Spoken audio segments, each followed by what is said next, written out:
அனைவருக்கும் சுகம் டிராக்டர்ஸின் சார்பாக வணக்கங்க. இன்றைக்கி நம்ம சேனலில் பார்த்தீங்கன்னா நியூ ஆலன் 3630 டிராக்டர் ப்ளஸ் ஒரு ஹெவியான லாரி சேஸ் டிப்பர் சேல்ஸுக்கு வந்திருக்குங்க. டிராக்டரோட மாடல் ஆஃப் இயர்னு பார்த்தீங்கன்னா 2013 மாடலுங்க.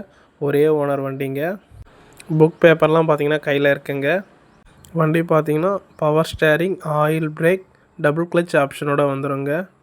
பேக் டயர் பார்த்தீங்கன்னா ஒரு 40 காசு கண்டிஷன்லேயும், ஃப்ரண்ட் டயர் பார்த்தீங்கன்னா ஒரு 90 காசு கண்டிஷன்லேயும் இருக்குதுங்க. வண்டி இருக்கக்கூடிய லொக்கேஷன்னு பார்த்தீங்கன்னா பண்ருட்டி அருகில் தாங்க இருக்குது. இதுபோல் நம்ம சேனலில் உங்களோட விவசாய கருவிகளை சேல்ஸ் பண்ண நினச்சிங்கன்னா நம்ம சேனல் எகோட் பேஜில் என்னோட கான்டாக்ட் நம்பர் இருக்குங்க. நீங்கள் என்ன நேரடியாக தொடர்பு கொண்டு உங்களோட விவசாய கருவிகளையும் நம்ம சேனலில் சேல்ஸ் பண்ணிக்கலாங்க. வண்டிக்கும் டிப்பருக்கும் ஓனர் கேட்கக்கூடிய விலைன்னு பார்த்தீங்கன்னா 3,75,000 ரூபாய்ங்க. இந்த விலையும் நேரில் வந்து பேசும்பொழுது கண்டிப்பாக அனுசரித்து பேசிக்கலான்னு ஓனர் சொல்லியிருக்காருங்க. தேவைப்படும் நண்பர்கள் கான்டாக்ட் பண்ணி ஓட்டி பார்த்து வண்டியை எடுங்க. புக் பேப்பர்லாம் கரெக்டாக இருக்கான்னு செக் பண்ணி பார்த்துக்குங்க. உங்கள் நண்பர்கள் யாராவது 3630 டிராக்டர் ஒரு டிப்பரோடு கேட்டிருந்தாங்கன்னா அவங்களுக்கும் இந்த வீடியோவை ஷேர் பண்ணுங்கள். யூஸ்ஃபுல்லாக இருக்கும்.